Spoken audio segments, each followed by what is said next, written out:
The crash site, a blinding flash, tore across the Utah sky.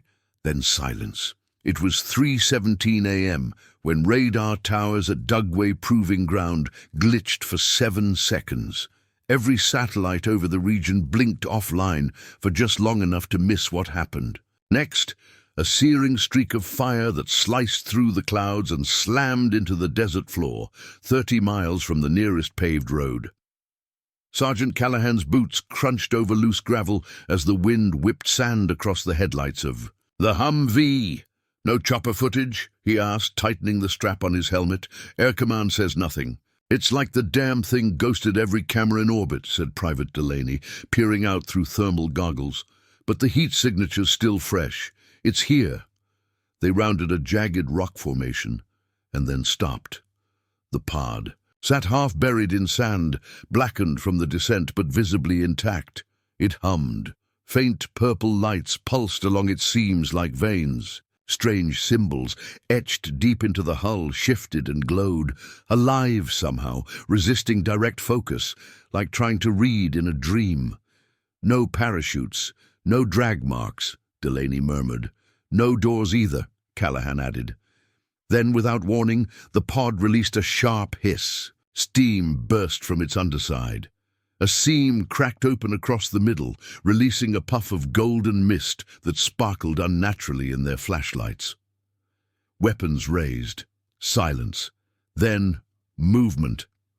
A trembling figure emerged from the opening, half collapsed. Callahan rushed forward instinctively before he realized what he was seeing. She was alien. Delicate silver skin with faint lavender undertones. Hair, if it was hair, hung in silky strands that shimmered like strands of starlight. Her body was curled into a high-tech exosuit, almost like a medical brace, hugging her from neck to waist and extending down one side like scaffolding. Her legs didn't move. One arm dragged uselessly behind her. She looked barely conscious. Her other hand clutched at her chest, eyes wide with fear, though even in terror they sparkled with swirling, endless galaxies. Then she whispered, no, breathed, a word. Not English, not any human language, but it echoed in their minds like a feeling, desperation, plea. Callahan dropped to one knee. "We need medevac. Now." By sunrise, she was locked in a secured medical wing at a classified facility under Cheyenne. Mountain Dr. Elena Briggs stared through the observation glass. Her coffee had gone cold. The alien girl lay still in a reclining medical cradle connected to a dozen machines, but none were working properly. Her suit interfered with nearly every scan. Blood tests returned no results. Language decoding failed. "She hasn't moved since they brought her in." Briggs asked. "Nope, no change. Doesn't speak, doesn't blink," said Dr. Abramson beside her. "Her vitals are stable, but it's like her brain's in idle mode." Briggs rubbed her forehead. "And you're sure she's not human?" "There's some weird familiarity in her bone structure. Genetics are 90% unknown. 10% is close to human, but not enough for comfort." The lights in the room flickered. Everyone froze. A low hum began emanating from the alien's cradle, slow at first, then rising into a resonant frequency. The girl's fingers twitched. Suddenly her head jerked toward the wall and directly into the observation window. Though her body remained still, her eyes stared straight through the one-way glass, locking onto Briggs. "What the hell?" Abramson stepped back. Then the girl smiled. It wasn't joy. It wasn't relief. It was recognition. Later that night, Briggs sat in her lab reviewing audio logs when she noticed something bizarre. The alien girl hadn't responded to speech. Not to light, not to food, pain, or even music, until the third hour of her arrival, when a radio in the next room had accidentally played something. Briggs isolated the track, a jazz piano solo from the 1940s. She replayed the footage, and there it was. The girl moved. Her hand clenched. Her breathing changed. Tempo to match the rhythm music. Is she reacting to patterns? Briggs muttered, Intrigued, she returned to the observation room, slid a chair beside the glass, and played the same track through a low speaker in the cradle's room. This time, the alien opened her eyes again and stared right at the speaker. Within 48 hours, the world's most classified files had been updated. The creature had a name, Princess Carol of House Tarvin, exiled heir of a species humanity had never encountered. Her exosuit, once decoded in part by linguists and quantum tech specialists, contained a single message on loop. But the loop wasn't audible, it was visual. Dr. Briggs and her team built a system to translate the suit's pulses into visible light. The display revealed a sequence of fractal images that spiraled outward, like a film reel of reality itself. The message began to take shape. First, footage of several humanoid alien races in council chambers, each adorned with crests and banners unknown to Earth. Then, images of Carel, younger, walking upright, strong, surrounded by guards. Then, betrayal, a courtroom, accusations, she's dragged away screaming. Then, her spine being surgically severed, her body convulsing. And then, darkness. Text scrolled across the screen in dozens of alien alphabets, but one, only one, translated perfectly into English. This child carries the truth. She must not reach Earth. Another line followed.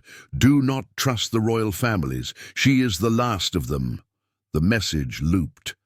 Again and again.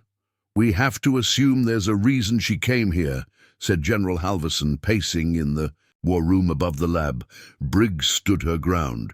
She didn't crash, she landed. Her systems chose Earth. The message wasn't to warn us off. It's a cry for help. Or a trap, the general countered. If she was part of some intergalactic monarchy, we don't know what enemies she's made. She's barely alive, and she may be a beacon. That word made the room go still. A beacon. What if something or someone was coming? In the lab, Carel lay alone under dim blue lights. Her breathing was steady, her body fragile, but her eyes remained open, focused. She stared toward the ceiling where faint vibrations from the human's conversation still echoed down. Her fingers tapped once. Then again, a tiny electrical spark jumped between two nodes on her suit. The suit began pulsing again, but this time, in a new pattern. Something had changed. She was awake. Cliffhanger. In a dark corner of the medical bay, a small monitor lit up with alien code. Security didn't notice the change, but one word, translated by the AI assistant monitoring her vitals, flickered into readable English.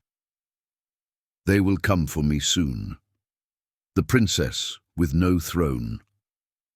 The sterile hum of the medical bay was pierced, only by the faint beeping of machines. Outside, the world kept turning, but inside the compound beneath Cheyenne Mountain, everything had shifted. Carel was no longer just a patient. They all knew she was a mystery wrapped in danger. Dr. Elena Briggs sat beside the alien cradle, her eyes scanning the glowing symbols on the screen. Every attempt to communicate had hit a wall, yet something about Carel's gaze told her this was not the end. Suddenly, the alien's fingers twitched again, this time more deliberate, like a signal. Briggs leaned closer. Carel, she said softly, using the name from the decoded suit message. Can you hear me? The girl's eyes flicked, searching. Then a faint pulse of light ran along the side of her exosuit, slow and steady. It's a yes, Briggs whispered. Meanwhile, deep in the war room, General Halverson was briefing a small group of officials and scientists. The images from Carel's suit played silently on a large screen behind him. We have no proof of hostiles yet, Halverson said. But we're treating this as a potential threat. We must be prepared for the worst. A tall man in civilian clothes raised a hand. With all due respect, General, we're dealing with a child who's been betrayed and maimed by her own people. Maybe she's the victim here. Halverson's eyes narrowed. Or the weapon. Back in the lab, Briggs and her team had made a breakthrough. Using advanced AI translation paired with pattern recognition, they decoded a series of images from Carol's suit that appeared to represent memories or warnings. One image stood out, a sprawling city on a distant planet, shining under two suns. The architecture was elegant yet alien, with towering spires and floating gardens. The caption translated as Tar-Ven, capital of House Tar-Ven. Another showed a gathering of alien dignitaries, their faces stern. The words beneath read, "The Council of 12." But the most chilling was a shadowy figure cloaked in darkness, wielding a weapon unlike anything seen on Earth. "The usurper," the text warned. Briggs shivered. Someone hunted her family to extinction. Carell's breathing shifted, drawing Briggs's attention. The alien girl's lips parted slightly, and a soft sound escaped, almost a melody. Briggs grabbed a portable audio device and recorded it. When played back, the sound resembled a haunting, wordless song, something ancient and full of sorrow. "Is this a language?" asked Dr. Abramson. "No, it's a call," Briggs said. "A message to whoever's listening." The team worked quickly to match the sound patterns to the suit's visual code. Slowly, a message emerged. "Find the last key. Protect the truth."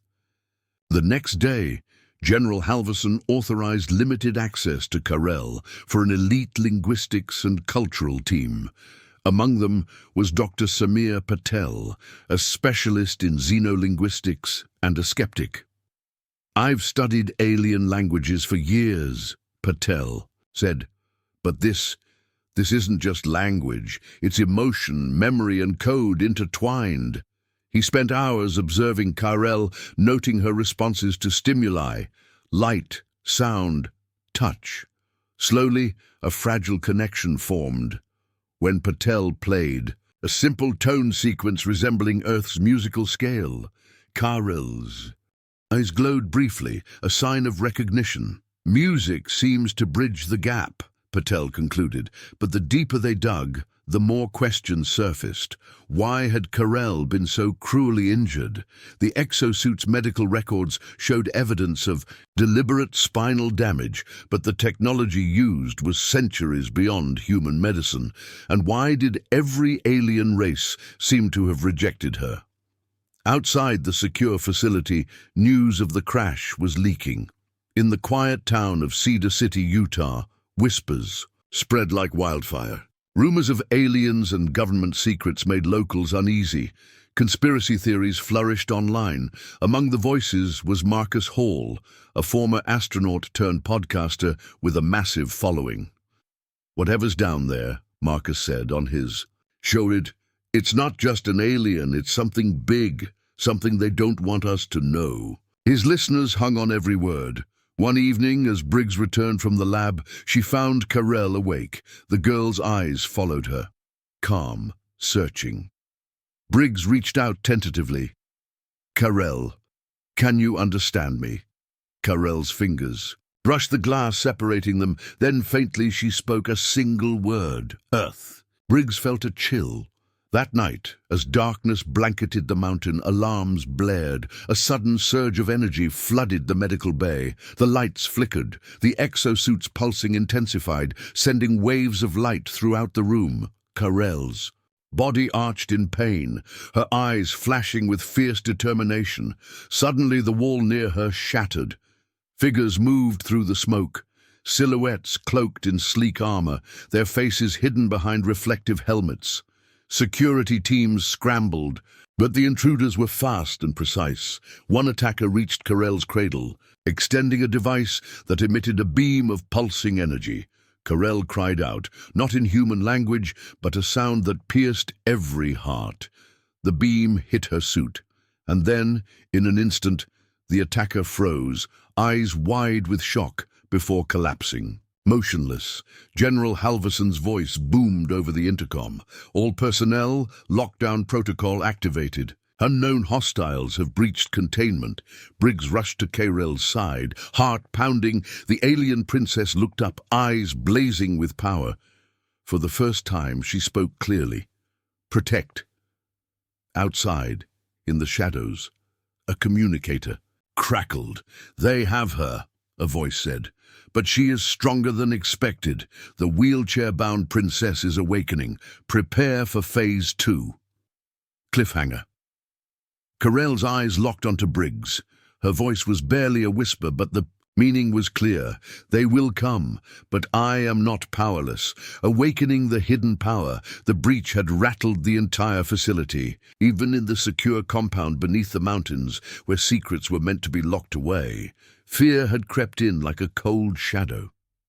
Dr. Elena Briggs stood frozen beside Karel's cradle, heart pounding in sync with the faint glow pulsing beneath the alien's suit. The intruders had vanished, leaving behind confusion, damage, and one undeniable truth. Karel was no ordinary alien. Outside, security forces combed the perimeter, scanning for any signs of the mysterious assailants. General Halverson paced in the war room, jaw clenched. They knew exactly where to strike, he said grimly. This wasn't random, they wanted her.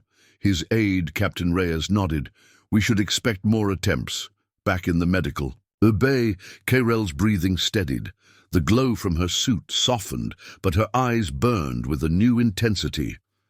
Briggs knelt beside her. Karel, can you tell me what happened? Who attacked you?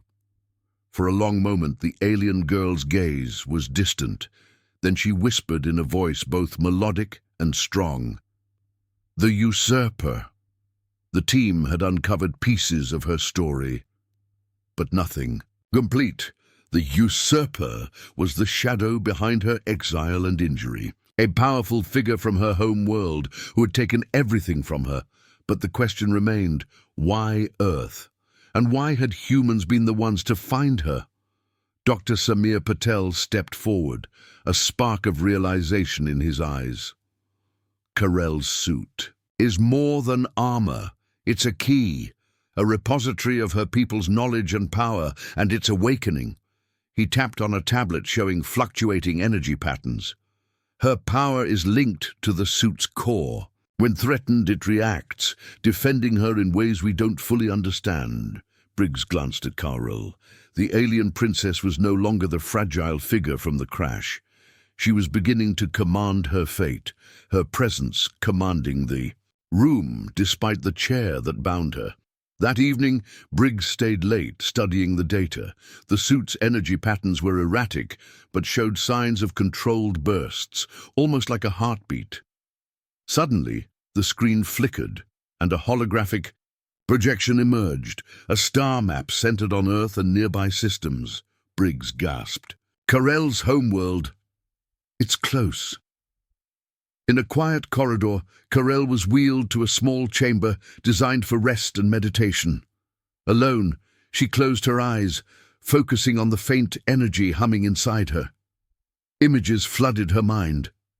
Memories of Darwin, the capital city with its twin suns, the lush floating gardens, the vibrant markets bustling with alien life. But shadows lurked there too. Dark figures plotting her downfall. A voice echoed in her mind, clear and commanding. Find the last key. Protect the truth. The next day, a specialist in alien technology, Dr. Maya Chen, arrived with a portable scanner. She approached Karel's suit cautiously. The energy signature matches no known technology, Chen said. But I believe the suit is capable of more than defense. It can transform. Briggs' eyes widened. Transform? How? Chen tapped a sequence on the scanner. The suit pulsed, and for a brief moment, the wheelchair lifted slightly off the ground. It's a power source, Chen explained. Harnessed by the suit, it could grant mobility, and maybe more. As the team worked to unlock the suit's secrets, Karel's connection with the humans deepened. She observed their curiosity, their hope, and their fears. One night, Patel asked her quietly, "Why did you come here? Why Earth?" Carell's eyes met his, revealing a mix of pain and resolve. Because Earth is the last hope. The usurper's reach extends far. Only humans can unlock what I cannot. But the usurper was not idle. In the dark corridors of an enemy vessel orbiting Earth, a council gathered. The princess awakens. A cold voice intoned. We must reclaim what is ours before she becomes too strong. A figure stepped forward, draped in shadow. Prepare the final phase. The wheelchair-bound princess must be silenced. Back at the compound, Briggs and her team prepared for what was coming. Carell's suit was no longer just armor. It was a beacon of power and mystery, and in the depths of her mind, Carell felt the stirrings of a force that could change everything. The battle within and beyond. The silence in the compound was shattered by an urgent alarm. Alert! Unauthorized energy surge detected, the intercom blared. Dr. Elena Briggs spun around from her workstation, heart racing. Carell's suit pulsed brighter than ever, the glow illuminating the sterile room with shifting colors, blues, purples, and fiery reds. Carell's eyes snapped open, blazing with fierce determination. They're coming, she whispered. Outside the medical bay, security teams readied themselves. General Halverson's voice was steady but urgent over comms. We hold our positions, protect the princess at all costs. Inside, Carell's breathing deepened as she concentrated. The suit responded instantly. Slowly, the wheelchair beneath her began to lift, hovering mere inches off the floor. Briggs gasped. It's working! She's gaining control! The alien princess flexed her fingers, and the exosuit's glowing patterns shifted, projecting a shimmering, translucent shield around her. Suddenly, the facility shook violently. Explosions rocked the compound. The intruders had returned, this time in full force. Through the reinforced windows, shadows moved with terrifying speed. The attackers were not human. Their armor gleamed black, and their weapons emitted pulses of dark energy that disrupted the facility's systems. Carell's eyes met Briggs's. Protect Earth. With a sudden surge, the shield expanded, deflecting the first wave of energy blasts. The attackers paused, wary of the unknown power. General Halverson commanded the defense, directing soldiers to flank the intruders. Meanwhile, Patel and Chen worked furiously to interface with Carell's suit controls, searching for ways to enhance its power. In the chaos, Carell focused inward, feeling the energy within her rise. Memories flashed. Her family, her home, the betrayal. Her mind raced with one thought: I am not broken. With a burst of light, the exosuit transformed. The wheelchair morphed into sleek legs capable of walking and running. Carell stood for the first time since arriving on Earth. Gasps echoed through the room. She took tentative steps. Then a confident stride. The attackers regrouped, advancing with renewed fury. Carell moved with grace and power, her suit amplifying her every motion. She deflected energy blasts, her translucent shield shimmering with every impact.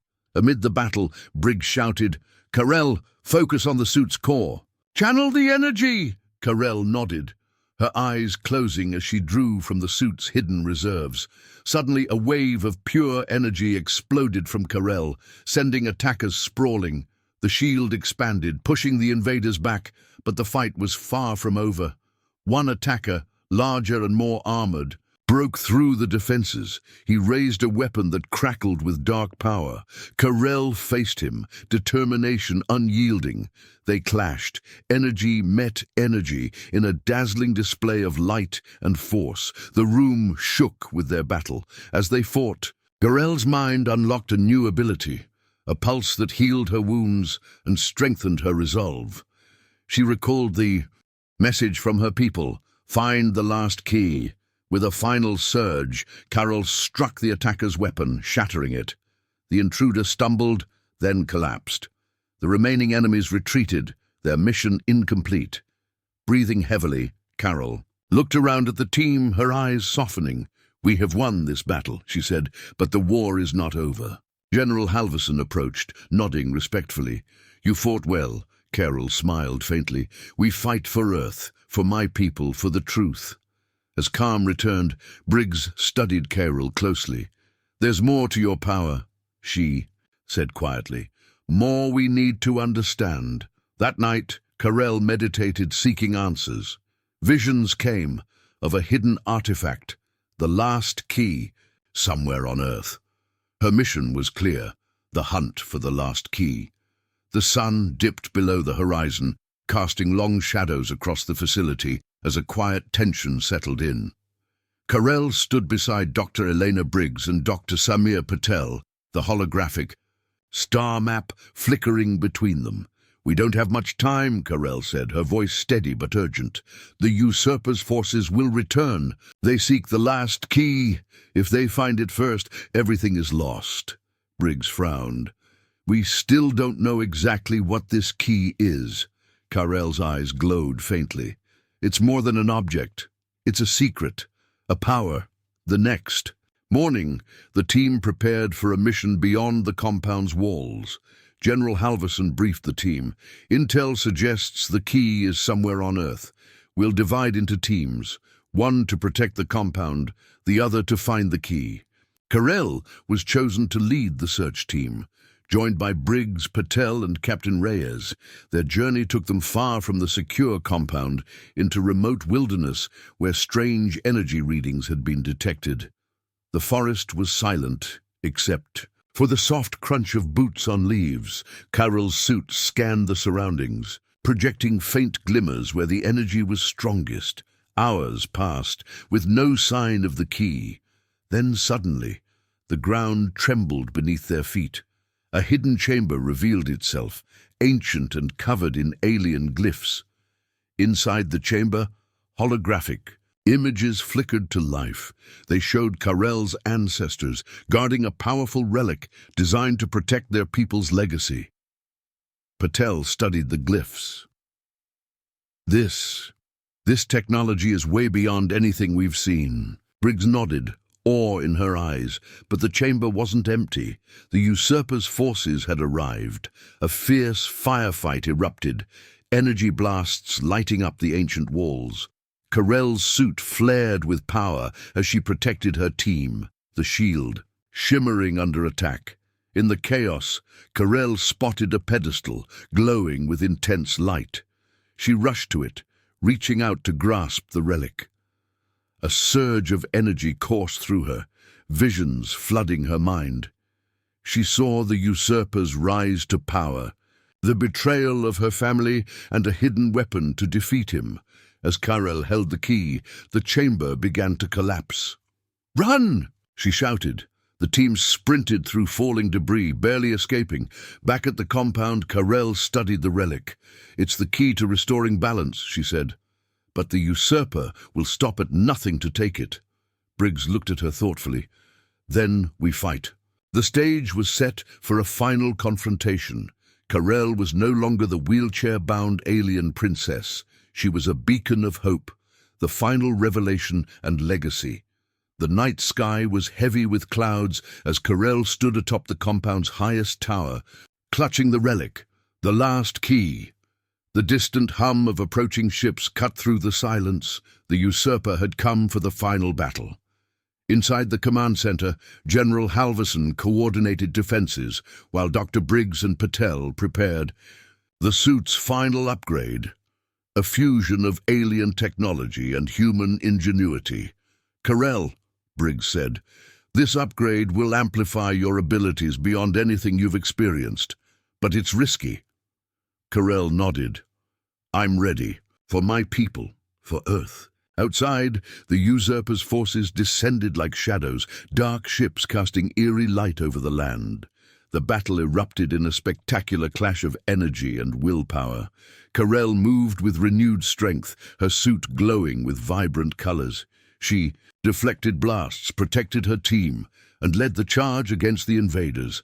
But amid the chaos, the usurper emerged, towering, menacing, a twisted mirror of Carel's own pain and power. "You think this relic can save you?" He sneered, "You are nothing without your people." Carell's voice was calm but fierce. "I am more than what they said I was." They clashed, energy surging between them in a dazzling storm. But Carell, empowered by the relic and the fusion suit, found a strength beyond physical power. She reached into the usurper's mind, unraveling the lies and betrayals that had shaped him. For a moment, the battle paused as the usurper's expression flickered. Confusion, regret, and then acceptance. You saved me," he whispered. Carell nodded. "We all need saving." With the usurper's surrender, the dark forces withdrew. The relic's light spread across the land, healing wounds and restoring balance. Days later, Carell stood with her new family, humans and aliens united. She looked out at a world that had once rejected her, now embracing her. Dr. Briggs smiled. "You showed us that strength isn't just physical, it's hope, courage, and unity." Carell smiled back, wheelchair beside her but unused, a symbol of the past she had overcome. Final lesson. Carell's story was a reminder that true power comes not from perfection, but from resilience.